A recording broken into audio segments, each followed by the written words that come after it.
नमस्कार मित्रों। 28 फरवरी 1572 ईस्वी को प्रताप का राज्यरोहण हुआ और मेवाड़ की गद्दी प्रताप के लिए एक कष्टदायी व कांटों की सैया थी।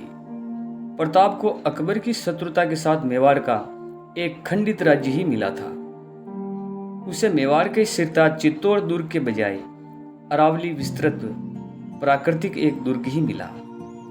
इसके साथ ही उसे मिली चित्तौड़ की रक्षा में प्राणोत्सर्ग करने वाले शहीदों के संघर्ष की एक दुखद स्मृतियां। चित्तौड़ की विजय के साथ मेवाड़ का उपजाऊ मैदान क्षेत्र मुगलों के अधीन हो गया, जिसमें अजमेर से चित्तौड़ मंदसौर मार्ग से मालवा पहुंचने का समस्त क्षेत्र तथा मांडलगढ़ के सदृढ़ दुर्ग सहित पूर्व के संपूर्ण भूभाग सम्मिलित थे। वहां पर मुगलों के थाने स्थापित हो चुके थे। मुगल अधिकृत मेवाड़ क्षेत्र की राजस्व भूमि को नापने की एवं सरकार को परगनों में विभाजन करने की प्रक्रिया मुगल पद्धति के अनुसार तेजी से की जा रही थी। मेवाड़ के सीमांत प्रदेश बदनौर, शाहपुरा, रायला मुगलों के अधीन थे। वहां मुगलों का प्रभाव बड़ी तेजी से ही बढ़ रहा था। इन क्षेत्रों में मुगल सम्राट अकबर अजमेर की दरगाह के लिए धार्मिक अनुदान के रूप में भूमि दे रहा था। चित्तौड़ की पराजय से मेवाड़वासी निराश, निरुत्साही और निष्क्रियता का जीवन जी रहे थे। अब प्रताप के सिंहासन रूढ़ होने पर उसके प्रेरणादायक असीम उत्साह और अदम्य साहस तथा अडिग धैर्य के फलस्वरूप मेवाड़ी जनता में नई चेतना, स्फूर्ति व ओज का संचार होने लगा। उसके जीवन में एक नया मोड़ आया। मेवाड़ के इतिहास में एक सर्वथा नए अध्याय का सूत्रपात हुआ। प्रताप अपने बच्चे मेवाड़ को सुव्यवस्थित व सुरक्षित रखने के लिए काफी प्रयत्नशील रहे। उनसे कुंभल और गढ़ और गोगुंदा को अपना कार्यक्षेत्र बनाया। पहाड़ी क्षेत्रों में निवास करने वाले आदिवासी समुदाय को अपना सहयोगी बनाया तथा भील धनुधारियों को संगठित कर प्रताप ने अपनी सेना को अपूर्व शक्ति प्रदान की। कुंभलगढ़ में सैनिक सामग्री जुटाई गई तथा वहां खाद्यान्न के भंडार स्थापित किए गए। कुंभलगढ़ की किल्लेबंदी करके समूचे गोरवार प्रदेश को समुचित सैनिक व्यवस्था की गई। चित्तौड़ विजय के बाद 1572 ईस्वी तक लगभग संपूर्ण राजस्थान मेवाड़ के पर्वतीय क्षेत्र को छोड़कर मुगलों का प्रभुत्व हो चुका था। अकबर ने मेवाड़ के बच्चे पर्वतीय राज्यों को जीतने का प्रयास कुछ समय तक तो नहीं किया, क्योंकि वह भारत के अन्य प्रदेशों पर अपनी विजय पताका फहराने में मग्न था।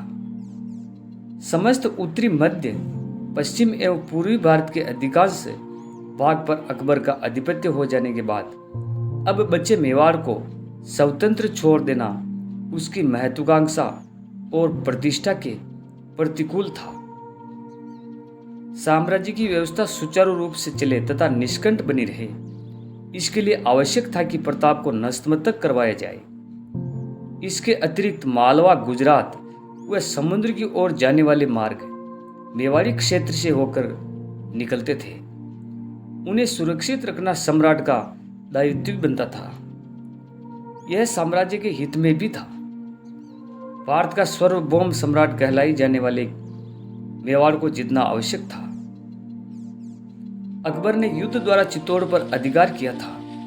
उसे आशा थी कि इस बड़ी पराजय पर नरसंहार और विध्वंस के बाद मेवाड़ के शासक व सामंतों का मनोबल टूट जाएगा तथा वे निराश, भय व पराजय की भावना के वशीभूत होकर अन्य राजपूत शासकों की भांति मुगल सत्ता को स्वीकार करने के लिए विवश हो जाएंगे।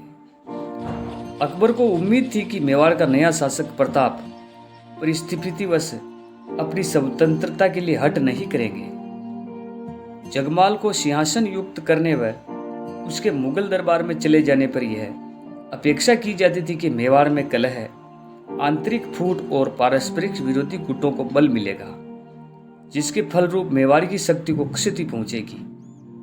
और ऐसा भी नहीं था कि प्रताप के सिंहासन रूढ़ होने पर मेवाड़ी सामंतों व जनता के आत्मविश्वास उत्पन्न हुआ। उनमें अपार उत्साह और जोश था। वे अपनी मातृभूमि की स्वतंत्रता के लिए प्रति आश्वस्त थे, कटिबद्ध थे। ग्वालियर के राजा रामशाह राव चंद्रसेन राठौड़, मानसिंह व बाण सोनगरा, चौहान ईडर के राव नारायण दास और पठान सरदार हकीम खां मेवाड़ में उपस्थित होना मुगल विरोधी गठबंधन का स्पष्ट संकेत था। अकबर इस बात से अवगत था कि उसकी सेवा में रत कोई राजपूत व हिंदू सरदार महाराणा प्रताप के प्रति सहानुभूति रखते थे। इन परिस्थितियों में अकबर के समक्ष एक ही विकल्प था कि यदि राणा प्रताप स्वयं मुगल सत्ता को अंगीकार नहीं करे तो उसके विरुद्ध सैनिक कार्रवाई कर उनके अधीनता स्वीकार करने के लिए उनको मजबूर किया जाए। महाराणा प्रताप मेवाड़ की बागडोर संभालने के समय जो मुगल संघर्ष में तत्कालीन परिस्थिति थी, उसमें उसे तय करना था कि मुगलों के प्रति कौन सी नीति निर्धारित की जाए। मेवाड़ के प्रमुख दो ही विकल्प थे, या तो अकबर की पूर्ण संविधानता स्वीकार करे और अन्य राजपूत राजाओं की तरह शाही दरबार में हाजिर होकर शाही सेवा करता रहे, अथवा अधीनता न स्वीकार कर विरोधी मार्ग अपनाए और जीवन भर कठिनाइयों और विपत्तियों का दृढ़ता से धैर्यपूर्वक उनको सहन करते रहे। इन विकल्पों का समीक्षाकरण विवरण आगे प्रस्तुत है। अकबर के लिए प्रथम रास्ता था कि वह राजस्थान के आमेर, मारवाड़, बीकानेर, जैसलमेर आदि राजपूत राज्यों के शासकों की भांति अकबर की अधीनता स्वीकार कर उसके दरबार में उपस्थित हो और नतमस्तक होकर उसका अभिवादन कर नजराना पेश करे तथा उसके सेवक के रूप में मुगल साम्राज्य के विस्तार एवं व्यवस्था में अपना योगदान दे। इस मार्ग को अपनाने में उसे अपने वंश गौरव व अपने स्वाभिमान को त्यागना होगा। ऐसा करने पर प्रताप को निश्चय ही मुगल दरबार में ऊंचा पद प्राप्त होगा और सम्मानीय दरबारी के रूप में संबोधित किया जाता। चित्तौड़ एवं संपूर्ण मेवाड़ प्रदेश उसे प्रदान कर दिया जाएगा। इसके अलावा उसकी सैनिक सेवाओं में बदले में उसे अतिरिक्त जागीर भी प्रदान की जाएगी। वह ऐश्वर्य व वैभव का जीवन निर्वाह कर सकते हैं। एक बार अकबर की अधीनता अंगीकार कर लेने के पश्चात उसके लिए मार्ग निष्कंटक था और सरल था, और ऐसा अनुमान लगाना गलत नहीं होगा कि अकबर ने अपने दूत मंडलों के माध्यम से प्रताप के साथ सुलह वार्ता के समय इस प्रकार के सभी प्रलोभन उसको दिए गए थे। प्रताप के प्रमुख दूसरा विकल्प भी था। वह तत्कालीन विशाल मुगल शक्ति के विरुद्ध शंखनाद करे। अब प्रताप के पास अपर्याप्त शक्ति व सीमित साधन थे। राजपुताने के लगभग सभी शासक अकबर के सम्मुख नतमस्तक हो गए और वे अकबर की सेवा में रहकर शेष स्वतंत्र राज्यों के विरुद्ध अपने शौर्य साहस का प्रदर्शन कर रहे थे। शक्तिहीन मेवाड़ के लिए सामंजस्य संभव नहीं था। वह मुगल विरोधी तत्वों को संगठित करे, उन्हें मुगल प्रभाव से मुक्त करवा सके।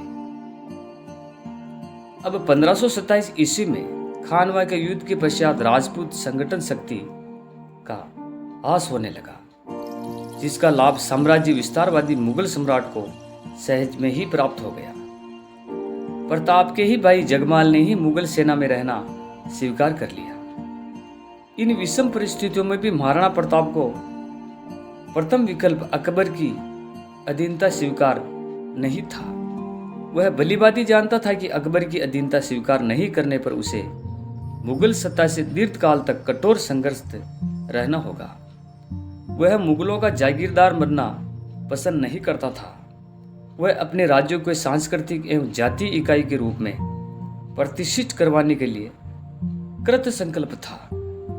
वह अकबर को एक विदेशी आक्रांता मानता था और उसका मानना था कि अकबर अतिक्रमी था, जिसने बलपूर्वक भारत की संविधानता का अपहरण कर लिया। चित्तौड़ में किए गए इन हत्याकांड के कारण प्रताप के मन में नाराजगी थी। वह मुगलों से घृणा करता था। उसके पूर्वजों ने मुगल के प्रमुख नतमस्तक और अपना सर नहीं झुकाए तो वह कैसे मुगल दरबार में प्रतिनिधि भेजने या दिल्ली से आदेश प्राप्त करने या मुगल सम्राट से पैतृक अधिकारों की स्वीकृति आदि प्राप्त करने की दृष्टता कर सकता था। क्या वह मुगलों से वैवाहिक संबंध स्थापित करे, अपनी बहन बेटियों को मुगलों को दे?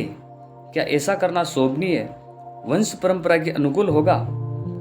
वंश परंपरागत शौर्य, पवित्र रक्त, वंश विशुद्ध में अडिग विश्वास रखने वाले संवेदनता प्रिय प्रताप के लिए यह संभव ही नहीं था। अकबर की संवेदनता स्वीकार करे और अपने वंश को कलंकित करने का लांछन अपने सर पर लगवाए। प्रताप की संवेदनता चेतना, परंपरा, निरंतरता, अस्मिता का प्रतिनिधित्व था। एवं प्रताप ने दृढ़ निश्चय के निर्भीक एवं निश्चयात्मक ढंग से मुगल सत्ता का मुकाबला करने का संकल्प चुन लिया। कुछ आधुनिक इतिहासकारों का मानना है कि अकबर ने भारत में विशाल साम्राज्य स्थापित कर राष्ट्र निर्माण का कार्य किया। उसने भारत को राजनीतिक एवं राष्ट्रीय एकता प्रदान की। प्रताप ने इसका विरोध भी किया। भारत के राष्ट्रीयकरण संगठन में उसने बाधा उत्पन्न की। हमारे मत में ऐसा सोचना निराधार है। अकबर को राष्ट्रवादी सम्राट होने का गौरव प्रदान करने का सोच अभी कुछ वर्षों प्रारंभ हुआ। अकबर को भारत के राष्ट्रीय एकता प्रदान करने के उद्देश्य ब्रह्ममूलक है। भारत में राष्ट्रवादी सोच तो 20वीं शताब्दी की देन है। दिल्ली के अन्य सुल्तानों और बादशाहों के समान अकबर ने भी साम्राज्य विस्तार की भांति अपनाई थी। वह एक विशुद्ध साम्राज्यवादी था और साम्राज्य विस्तार ही उसका लक्ष्य था, जो राजनीतिक प्रेरित था। राणा प्रताप एक साम्राज्यवादी और आक्रमणकारी सम्राट का विरोध कर क्षत्रियोचित धर्म की पालना की थी। इसके फलरूप वह आगे आने वाली पीढ़ियों के लिए प्रेरणा के स्रोत बन गए। तो ये था दोस्तों महाराणा प्रताप का वीडियो। आपको वीडियो अच्छा लगे तो इसे लाइक करें और नए हैं तो हमारे चैनल को सब्सक्राइब करें। धन्यवाद।